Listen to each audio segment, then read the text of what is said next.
दिनै सानसेनि माखासे गोनां खौरांफोरानो जादों 9 नं बनरगाव बियाबनि सोनाब मालिगाव भिसिडिसिनि सिङाव थानाय 3 नं जर्दानपुर गामियाव बिपिएफ दोलोनिफ्राय इउपिपिएल दोलोआव हाबनायनि थाखाय हरनि समाव सासे सुबुंनि दखानाव उदखार खालामदों। माखासे सान सिगां बिपिएफनिफ्राय इउपिपिएल दोलोआव हाबदोंमोन रिंसार बसुमतारी मुंनि सासे सुबुङा। गामियाव न'नि लांगोनायावनो गंसे साहानि दखान होनानै जिउ खुङोमोन रिंसार बसुमतारीया। इउपिपिएल दोलोआव हाबनायनि थाखाय थांनाय हर गेजेरावनो रावबो गैयैनि खाबु लानानै सोरबा दुथांफोरा बुफाय बुसि गारसार गारसि खालामनांदों रिंसार बसुमतारीनि दखानखौ। बायदि खालामलांजोबदों नालाय जोङो बेवहाय माल दोनोमोन बायदिसिना नालाय सियार जोंहा सियारा आथिं आखाइ बुख्रुबजोबनाय नै बाक्सुआ बे बाक्सुआव जों मेथाइ दोनोमोन बियो माइबारि नै बियो बे माइबारि बियो दरजा दर फानग्रामोन बियो बैयो हनै फांखा बियो हनै खिथ्लि बे खिथ्लियाव जों साहा फुदुङो मग दङ हनै नायलाय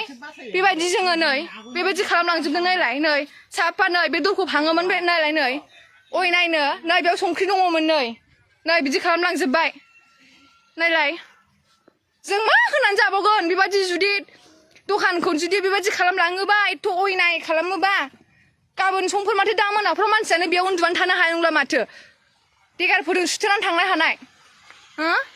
मा मावनानै जानांगौ जोङो जुदि गामि सिङावनो बे बोथोरावनो बेबायदि पलिटिकेल एरिया खालामोबा मा दखान होनानै जागोन जोङो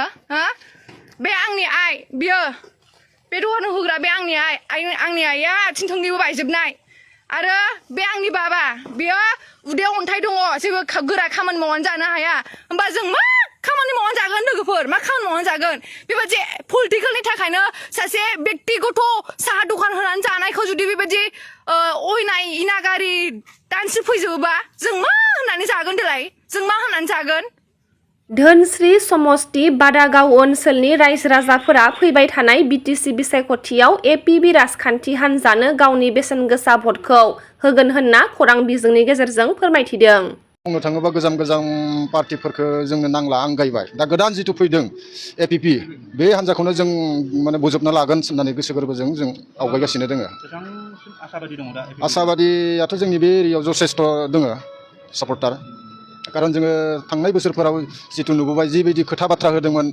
गभर्नमेन्टफोरा इउपिपिएलआ न'खर साख्रि बाख्रि होगोन बा माबा मोनसे सुजुग सुबिदा होगोन नाया खिन्थु जोङो मोगथाङाव मोनसेबो नुनो मोनाखिसै दिनै आंहानो गथ'फोर 7 दङ गासिबो ग्रेजुवेटेड बेबायदि अबस्थायाव जोङो गोग्लैना दङ जोंनि हाल साला आबादारि मावनानै जाग्रा जोङो बेबायदि मोनसे मोननै जुदि गभर्नमेन्टनिफ्राय बेबायदि चान्सफोरखौ मोनोमोन बा जथेस्थ' जोङो डेभेलपमेन्ट जागौमोन। दायो एखे लेभेल थांनाय जिथु 17 बोसोर बिपिएफनि आमोलावबो जोङो माखासे खामानिखौ आद्रा थालांनाय नुदों मावाखै नङा मावदों एसे मावनायालाय खिन्थु बहुतखिनि जि बुस्थुखौ जोंनि हारि माहारिनि थाखाय पावार फांसनफोर दङ बेफोरखौ हमथानो लाखिनायाव बिसोरबो फेलें जादों। आसोर मिरु बिन्दुखौ जोंनो नांगौ खारन हारिया जोंहा अलखदाव थांगासिनो दङ। दिनै एपिपिआ जोनोम मोननो गोनां मानो जाखो बेफोर दलं गठनफ्रा आन्सलिक दलफ्रा जुदि मोजाङै गाइड खालामनायमोनबा दिनै उजिनो गोनां जानाय नङामोन जोनोम मोननो गोनां जानाय नङामोन दिनैनि बेलायाव बेबायदि खारन दिनै जोंनि आंगो लोगो माखासे जेलावनो दोङो फासिनि अर्डार जानानै दोङो आंबो सासे एनडिबि वार्कार आंनि आखाइखौ नाय टुक्रा टुक्रि 14टा फ्रेक्सार दोङो ओरैबायदि अबस्था जों मा हालोदाव दोङो दिनै ओरैबायदि भिखारि बायदि जोङो जानानै अबस्था दङ गामिनि मानसिफोर हाखिया खारदों आंजों लोगोसे आंबो सासे फार्स्ट बेचनि ग्रुपनि मानसिमोन दिनै बेबायदि लेंग्रा रेंथा जानानै दिनै जोङो खेथि बाथि मावनानै जेने तेने न'खर बेंगासिनो दङ। दिनै जेसेबां मोन्थाय दङमोन जि मोन्थायफोरखौ जोङो लानानै दावहा नांदोंमोन बिग्रायदों खांदोंमोन दिनै मोगथां महराव मोनासै दालालनि फाखनाव गोग्लैनानै दिनै बर' समाजा थेर बेथेर जानो थांगासिनो दङ। Thank you. एपिपि बेयावखायनो जोङो एपिपिखौ दायो गोजान हान्जा जिहेतु हान्जा ओंखारदों बेखौ जोङो बरायनानै लागोन। साहाफोरनि बेथ' एकदम ग्रेटार इलिगेल मावदों बिथांमोना जिहेतु बिसोरो मोनसे गोथार संगठन मिरु बिन्दु आबसुनि सिनस्रि बे सिनस्रि मुदाया जेरै न'आव मुदा गैयाबा जेरैबायदि न'आ गुगुलुङो बेबायदि बुस्थुमोन दिनै बे बिथांमोना जेरै एबसु जानानै राजनितिकखौ बेबायदि आगान होनाया बेथ' बहुत लाजिथावना बाथ्रा जादों। आबसु होनब्ला जोंबो बरायो खिन्थु सानैसो लिडारनि थाखाय बेखौ जोङो गनायनो हाया खारन बिसोर सानैसो लिडारा जितु चिफ प्रेसिडेन्ट दिपेन बर' बिथां मोनसे समाव बिसोरो बिजेपि जों हेलिकप्टाराव गाखोनानै मबिलाइज खालामनो थांबाय जातिखौ फाननाय जादोंना जायाखै बेफोरो देख रोखा बेफोर बुंनो थाङोब्ला बेफोरखौ जोङो टटेलि निन्दा होयो।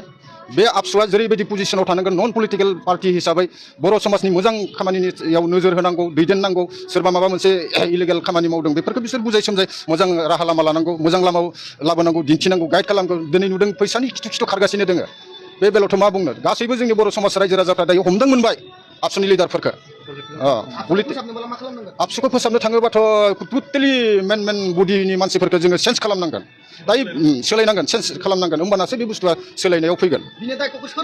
बिनि दायित्वखौ बुंनो थाङोबा रायजो राजा प्लास साहित्य सभायाबो दिनै बे लेभेलावनो थांखागासिनो दोङो बेयावहाय जोङो रायजो राजा जनसाधारना सांग्रां जानांगोन बे बुस्थुखौ रायजो राजा सांग्रां जानानै बेखौ खौसे जानानै ओंखारनानै चेन्ज खालामना होनांगौ आंनि मथेबा बे बेलायाव आं बेखौनो बुंनो सानो कारन गोजोन सान्तिखौ नांगौ होननानै रायजो राजाफ्रा बयबो लुबैदोंमोन मोनसे समाव बे हिसाबैनो बिथाङा सान्ति सुक्ति खालामनायाव बे साइखर होबाय माने सिगनेटरेटेड माने सासे लिडार बे हिसाबै आबसु गुबुन आफादफोरा हांख्रायनाय मथे बिथाङा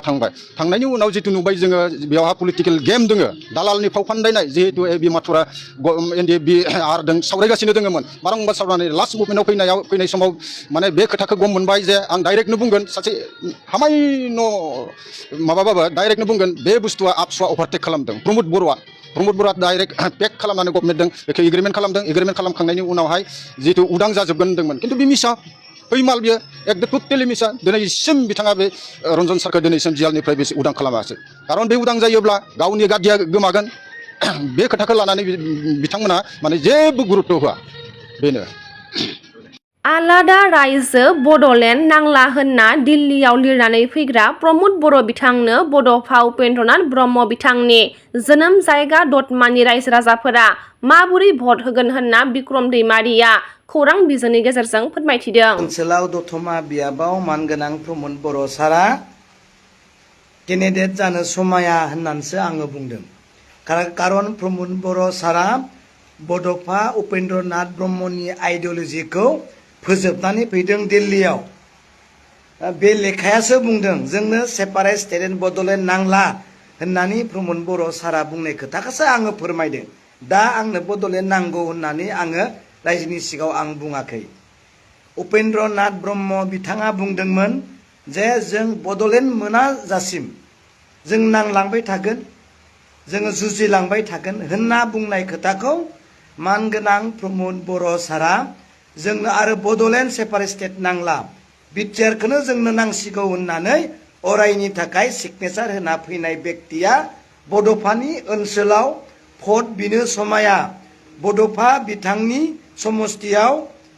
दतमायाव केन्डिडेट जानो समाया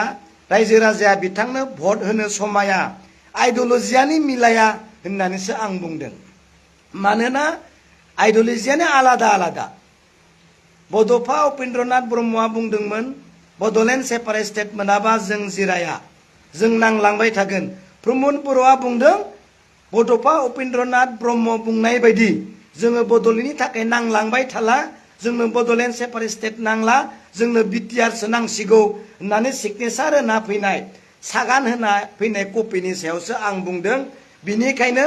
बे दतमा ओनसोलनि बै बड'फा उपेन्द्रनाथ ब्रह्मनि समस्तिनि